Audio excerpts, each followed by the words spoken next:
السلام عليكم الدراري، ومرحبا بكم في فيديو جديد ديال باربي سكواد. اليوم عندنا الفيديو الثالث ديال السلسله ديال الفيديوهات سميتها اسرار التغذيه.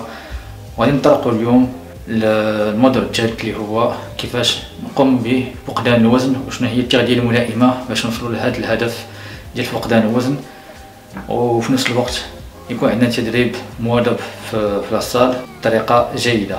لما كنتو شفتوا الفيديو الاولى والفيديو الثانيه رجعوا شوفوهم، فهما غادي يعاونوكم بزاف وغتستافدوا منهم، واخا ما يكونش لوبجيكتيف ديالكم هو الموضوع ديالهم. قبل ما نبداو، الا عجبتكم الفيديو خليو ان لايك، تابعونا على في لاشين، ولا عندكم اي سؤال خليوه لنا اون كومونتير. ما نطولش عليكم بزاف، نبداو تو سويت. بالنسبه للناس اللي تيكون الهدف ديالهم فقدان الوزن، خاصنا نكونوا دقيقين جدا في الحميه الغذائيه ديالهم، مقارنه مع المثال اللي درنا الاسبوع الماضي اللي فيه مثال ديال الزياده في الوزن، واللي كنا اون سي بيرمي اننا نديرو حميه غذائيه اللي بازي على الكوماد اللي فيها تقريبا 4 لتر ديال الحليب في النهار، واللي هي تتمكن الزياده في الوزن بطريقه جد فعاله.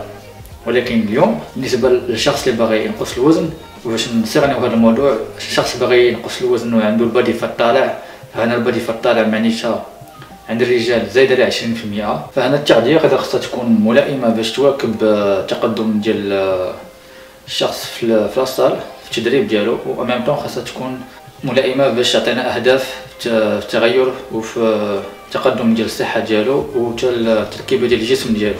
خاصنا نقوموا بهادشي بدقه اكثر. وهنا خاصنا نعرفوا بان الاداء الرياضي عند الناس اللي تيكون البادي فات ديالهم ناقص، فتيكون الاداء ديالهم طالع بزاف، وفايت على الناس اللي تيكون البادي فات ديالهم زايد.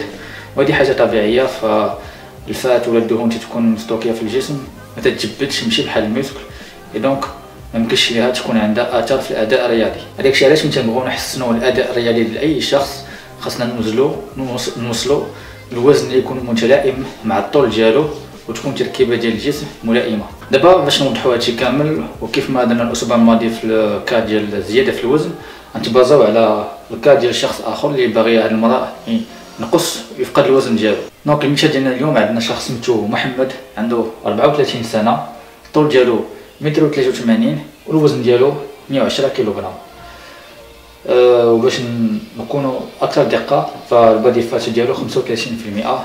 دونك لو كا ديالنا عنده هو اوفر ويت، زايد على الوزن اللي غادي خصو يكون فيه. محمد غادي يبدا يتريني بلاصه 3 ايام في السيمانه، يدير فيهم ريزيستنس ترينين، زعما خدمه بالثقل، وغادي يكون عنده ايام اخرين غيدير فيهم الكارديو، غنطلقوا لهم من بعد.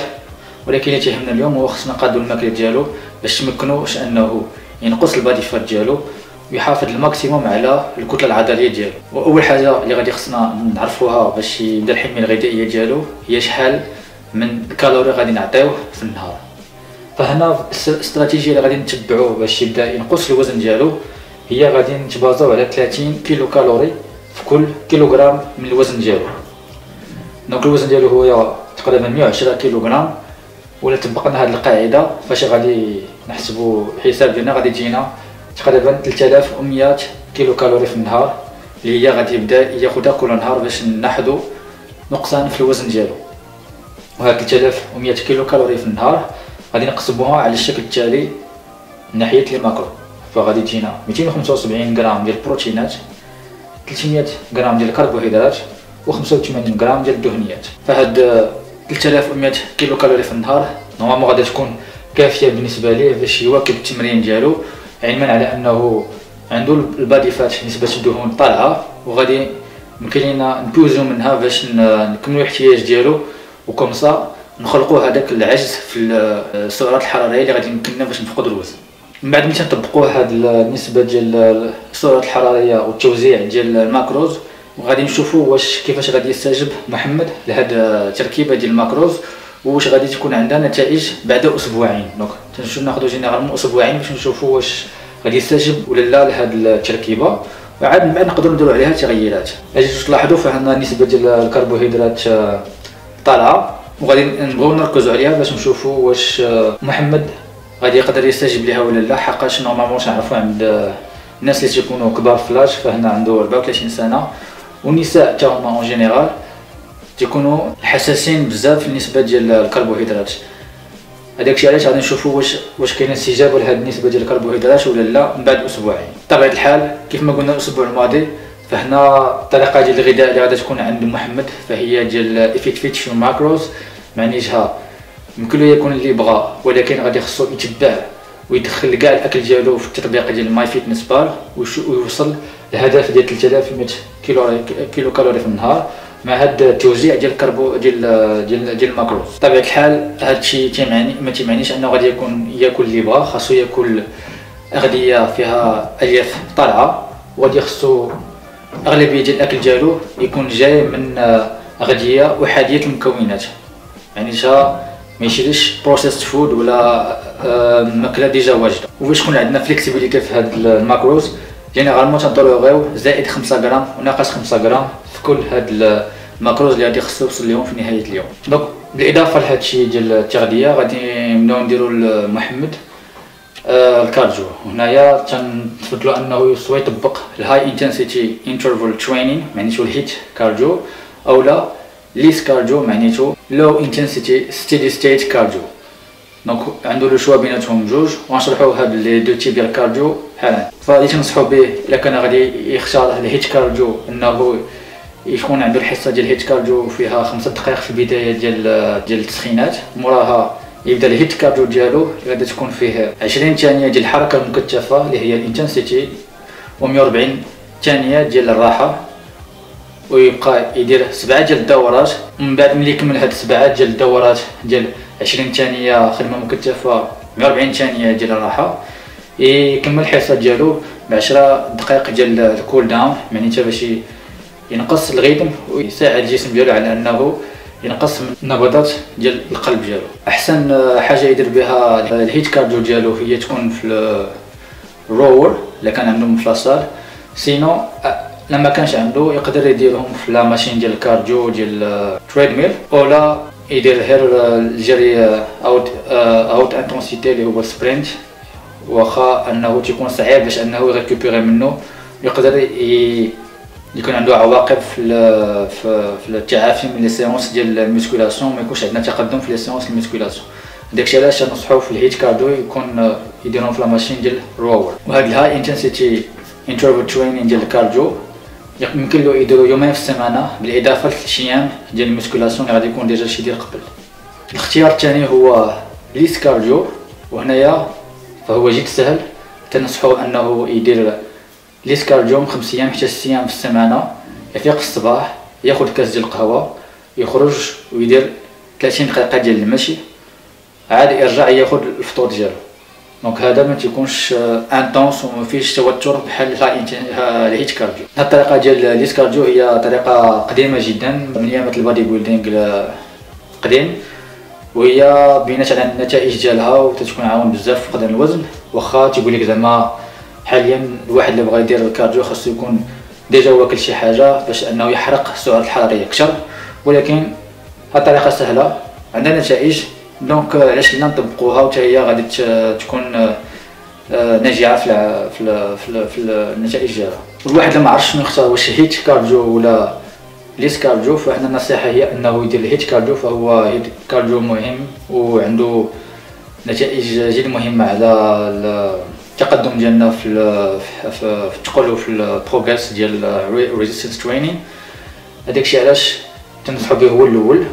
بطبيعه الحال الواحد يديرو يومين في السيمانه بالاضافه للتمرين ديالو ديال الثقل، والماكسيموم هو 3 ايام في السيمانه، حقاش الا كثرنا منه بزاف ما تتكونش التعافي مع هاد لي سيونس مزيان وتاثر لينا على لي سيونس الاخرين، دونك ما تيبقاش عندنا تقدم في العمل ديالنا. هادشي على عكس ليس كارديو اللي يمكن لنا نديرو تقريبا كل نهار، حقاش ما تيكونش فيه توتر بزاف وما تيأثرش بنفس الطريقه ديال الهيت على التدريب ديالنا اون جينيرال. ولكن هادشي ما تيعنيش بان النتائج ديالو ماشي مزيانه، بالعكس فهو تا هو مزيان وتا هو اون التيرناتيف اللي يمكن الواحد يتبعها. دونك بالاضافه لهادشي غادي خصنا نقوموا بتقييم التقدم ديال محمد من اسبوع لاسبوع، وهادشي تنديروه عن طريق المتابعه ديال الصور ديالو. دونك خصو يصور راسو سيمانه في نفس البلاصه تحت نفس الضوء ياخد القياس ديال لا طاي ديالو في الخصر هنايا، حتى هو يتبعو بطريقه دقيقه، ونتبعو الوزن ديالو في الميزان، و اوسي خصنا نتبعو التقدم ديالو في لاصال، فخاصو يبروغريسي مع الكاسلا في الوزن اللي تيهز، في السكوات، في الديد ليفت، في البنش بريس، في الاوفر هيد بريس، وضروري ما خصو يبروغريسي فيهم. دونك من بعد جوج ديال الاسابيع من تنطبقوا هاد التركيبه ديال الماكروز خاصنا نبداو نشوفوا نتائج. دونك نورمالمون لا استجب محمد لهاد التركيبه هادي فغادي يبدا ينقص من بين 1 حتى 2 كيلوغرام فهاد مورا هاد جوج اسابيع. لما كانش فقد وزن مورا هاد جوج اسابيع نعطيو الاسبوع الثالث نشوفوا واش غادي يستجيب ولا لا. لما استجبش عاد غادي نديرو التغيير على الماكروز، وكيف ما درنا الاسبوع الماضي في الكار ديال الزياده في الوزن فغادي نتحكموا في الكربوهيدرات والدهنيات.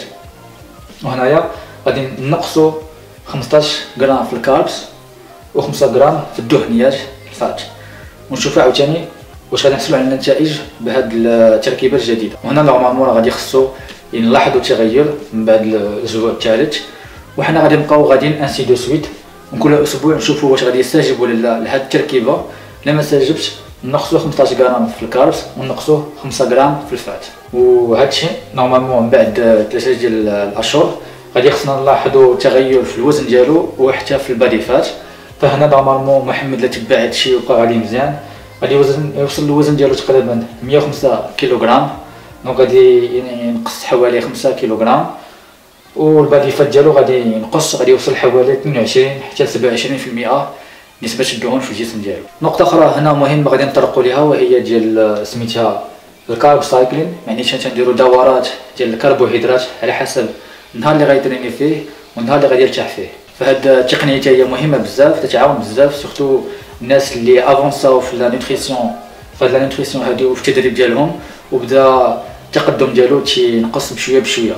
دونك باش نكملوا الحصول على نتائج مع الوقت غادي نطبقوا القضيه ديال الكارب سايكلين، معنيتها النهار اللي غادي يتريني فيهم بحال دابا محمد غادي نطلعوا النسبه ديال الكاربس ونقصوا النسبه ديال البروتين والنسبه ديال الدهنيات، ولا العكس ملي النهار اللي غادي يرتاح فيه ما غاديش يتريني فيه غادي نطلعوا النسبه ديال البروتينات، نحافظوا على نسبه متوسطه ديال الكاربس ونزيدوا شويه من الفات. دونك النهار اللي غادي نطلعوا فيهم الكارب اللي غيكونوا هاي كاربس في هذه القضيه ديال الكارب سايكلين، سي جينيرالمون النهار اللي غادي يكون فيهم سوا خدام فيهم ثقيل مزيان، ولا غادي يكون خدام فيهم نقط الضعف ديالو في الجسم ديالو اللي باغي يتفوكاليزي عليهم، اولا النهار اللي عنده فيه الفوليوم بزاف، معناتها عنده بزاف السريات بزاف التمارين وما يقدرش يتعافى منهم لما كانش واخد اسي ديال الكاربس. وبطبيعه الحال فكيف ما قلنا الاسبوع الماضي نسبه كبيره من الكاربس اللي غادي ياخذ في النهار اللي غيكون فيه التدريب